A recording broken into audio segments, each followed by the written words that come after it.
ఆంధ్రప్రదేశ్లో వెనుకబడిన తరగతుల సంక్షేమం హక్కుల పరిరక్షణ కోసం కూటమి ప్రభుత్వం కీలక చర్యలు చేపడుతోంది. ఎన్నికల సమయంలో ఇచ్చిన హామీ మేరకు బీసీలకు చట్టపరమైన రక్షణ కల్పించే బీసీ రక్షణ చట్టం తీసుకురావడానికి ప్రభుత్వం సిద్ధమైనట్లు సమాచారం. రాష్ట్రంలోని 138 బీసీ కులాల ధన, మాన, ప్రాణాలకు రక్షణ కల్పించేలా రూపొందించిన ముసాయిదా బిల్లులకు న్యాయశాఖ ఆమోదం తెలిపినట్లు తెలుస్తోంది. ఈ నెలాఖరులో జరగనున్న అసెంబ్లీ సమావేశంలో ఈ బిల్లును ప్రవేశపెట్టి ఆమోదం పొందాలనే యోచనలో ప్రభుత్వం ఉన్నట్లు కూడా సమాచారం. ఈ చట్టం ద్వారా బీసీలపై జరిగే 15 రకాల వేధింపులు, వివక్ష చర్యలకు శిక్షలు విధించేలా ప్రత్యేక నిబంధనలు ప్రతిపాదించినట్లు తెలుస్తోంది. దీంతో బీసీ వర్గాలకు మరింత చట్టబద్ధ రక్షణ లభిస్తుందని ప్రభుత్వం భావిస్తోంది.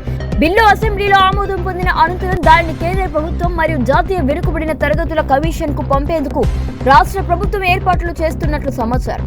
ఈ చట్టం అమల్లోకి వస్తే బీసీల హక్కుల పరిరక్షణకు ఇది కీలక మైలురాయిగా నిలిచే అవకాశం ఉందని రాజకీయ, సామాజిక వర్గాలు అభిప్రాయపడుతున్నాయి.